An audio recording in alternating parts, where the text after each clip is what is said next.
The arcade had always been a place of wonder and excitement for me. As a child, I had begged my parents for countless quarters to feed into the glowing machines, chasing high scores and thrilling adventures. But that was before the night that changed everything. It was a stormy autumn evening when I ventured into the decrepit arcade. The neon lights flickered ominously, casting eerie shadows that danced on the cracked linoleum floor. The air was thick with the scent of old popcorn and dampness, an unsettling blend of nostalgia and decay. The few patrons who dared to enter seemed lost in their own worlds, their faces illuminated by the hypnotic glow of the arcade machines. I headed straight for the back corner where my favorite game, Crypt of the Damned, had stood for as long as I could remember. The machine had always been a bit temperamental, but it was worth the occasional glitch for the adrenaline rush it provided. Inserting a coin, I watched as the screen flickered to life, revealing a foreboding dungeon entrance. As I guided my character deeper into the virtual catacombs, I began to notice something peculiar. The game seemed more realistic than ever.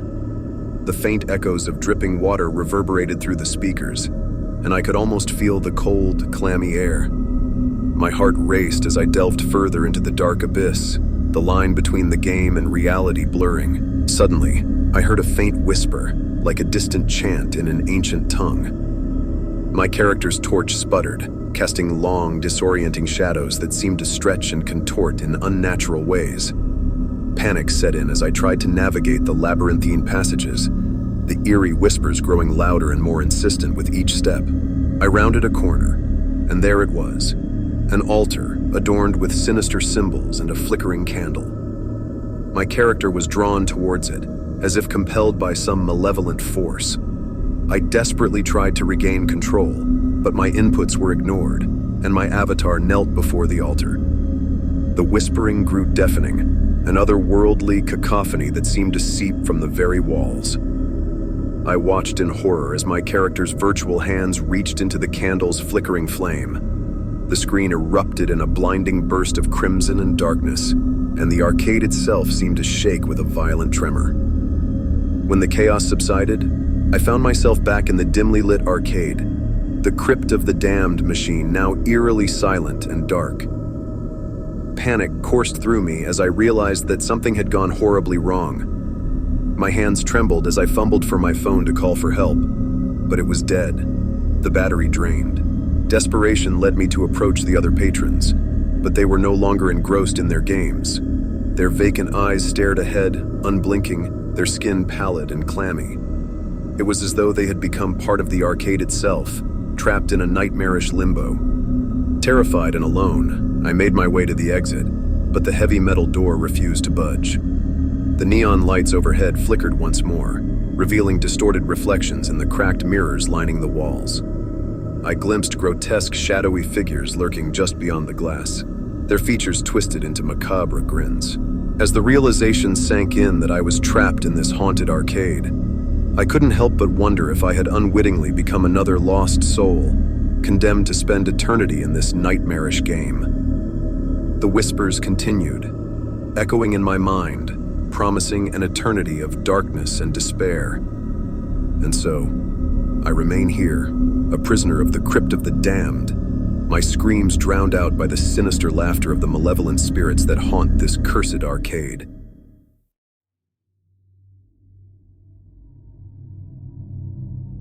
The neon glow of the arcade machines flickered and danced eerily against the dark, empty rows of games. I never intended to be here, not alone, not at this hour. The clock on the wall mocked me with its slow, deliberate ticking.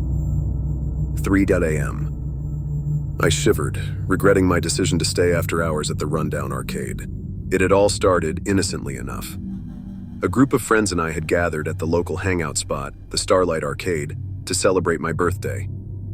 We played games, won tickets, and laughed until our stomachs ached. But as the hours passed, my friends decided to head home one by one, leaving me with a dwindling pile of tickets and a desire to stay until I could exchange them for something special. The arcade had always held a strange fascination for me.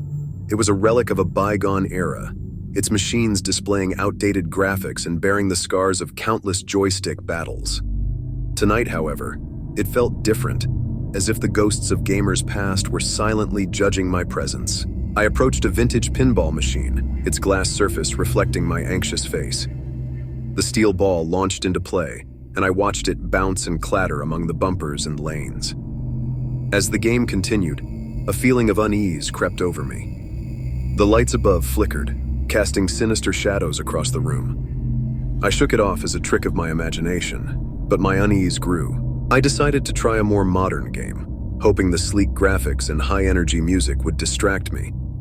I slid into the driver's seat of an immersive racing simulator, the hum of the engine enveloping me. The race started, and I accelerated into the virtual world. But something was wrong. The car swerved wildly, and I struggled to regain control. The screen glitched, and the image froze, locking me into the chaos. Panic set in as I desperately mashed buttons, but nothing responded. I was trapped in the game. With trembling hands, I ejected myself from the racing seat and stumbled towards the exit. The arcade had become an ominous labyrinth of flashing lights and eerie sounds. The claw machines beckoned with their metallic arms, and the animatronic band on the stage seemed to leer at me from the shadows. But I couldn't find the door.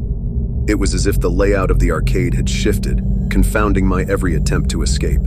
As I wandered deeper into the maze, I began to hear whispers, faint and indistinct. They seemed to come from the machines themselves, their voices a distorted jumble of electronic and human sounds. "Stay and play," they murmured, their words echoing in my mind. The air grew colder, and I could feel eyes watching me from every corner.